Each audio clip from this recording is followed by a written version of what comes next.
अस्सलामुअलैकुम, welcome to पाकिज़ा kitchen. आज आपके लिए दाल की एक ऐसी रेसिपी लेकर आई हूँ जिसे अगर आप खा लेंगे तो गोश्त और चिकन की छुट्टी होने वाली है। बहुत ही मज़ेदार सी दाल मसूर फ्राई जो कि होटलों पर आपको मिलती है और महंगे महंगे रेट पर आप लेकर खाते हैं। घर में किस तरह बना सकते हैं, चलिए रेसिपी को स्टार्ट करते हैं। बिस्मिल्लाहिर्रहमानिर्रहीम। इसके लिए सबसे पहले हमें दाल मसूर चाहिए होगी और यहाँ पर मेरे पास हाफ़ केजी दाल मसूर है। इसको आपने अच्छी तरीके से साफ़ कर लेना है, कोई कंकर वगैरह इसमें ना रहे। और मैं आपको दाल दिखा रही हूँ किस तरह की होती है। और इसके बाद इसको आपने वॉश कर लेना है, 2 से 3 बार पानी से वॉश कर लीजिए। उसके बाद आपने इसको पानी में डिप करना है सिर्फ 5 मिनट के लिए। 5 मिनट के बाद आपने लेना है एक पैन और उसमें ये दाल डाल देनी है। पानी समेत डाल दीजिएगा और इसमें जितनी इस प्याले में दाल थी उतना पानी इसमें मज़ीद शामिल कर देंगे। तो मैंने 1 प्याला पानी शामिल किया और इसको हम कुक होने देंगे। तो देखें 5 मिनट ही मैंने सिर्फ इसको पकाया है। उसके बाद ये देखें दाल इतनी डन हो गई है, यानी हमें ये दाल बहुत ज़्यादा मैश नहीं करनी है, बस इतना ही डन होना चाहिए। फ्लेम को ऑफ़ कर देते हैं। दूसरी तरफ मैंने ले ली है एक कढ़ाई और उसमें हम डालेंगे कुकिंग ऑयल। तो कुकिंग ऑयल को अच्छी तरीके से गर्म कर लेंगे और जैसे ही कुकिंग ऑयल गर्म होगा इसके अंदर हम शामिल करेंगे यहाँ पर साबुत लाल मिर्च। 3 अदद मैंने साबुत लाल मिर्चें इसमें डाल दी हैं। प्याज चॉप की हुई एक ली है मैंने, मीडियम साइज़ की प्याज ले लीजिएगा और इसको हमें डाल के फ्राई करना है। डार्क कलर नहीं देना, अभी प्याज को सिर्फ सौटे ही करना है।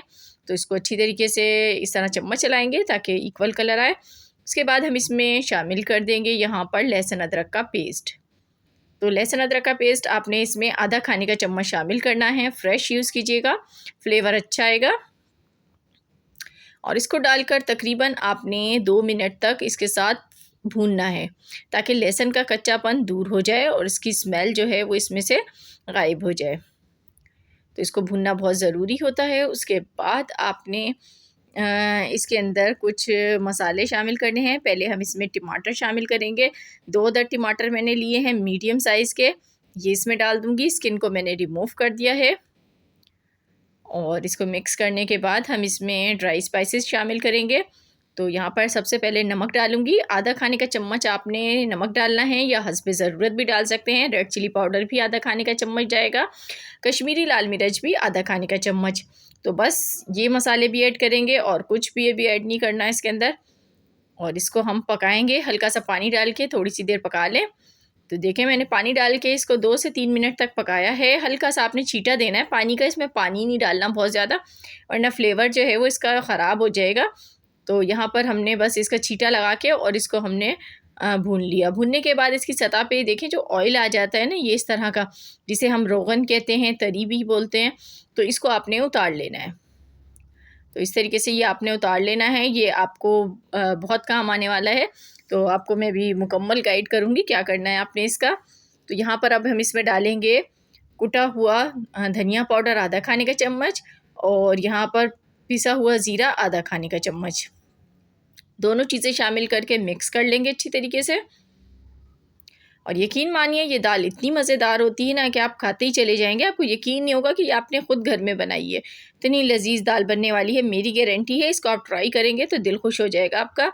अब देखें जैसे ही ये मसाला हमने भून लिया तो हम इसके अंदर डाल देंगे दाल। पानी समेत दाल डालनी है, जो पानी इसमें बाकी था वो भी इसी में चला जाए। इस तरह से थोड़ी थोड़ी सी ढीली दाल बनेगी। अभी हमें इसे कुक करना है ताकि मसाले में दाल का फ्लेवर आ सके अच्छी तरीके से। तो इसको कुक करेंगे तकरीबन 10 मिनट के लिए।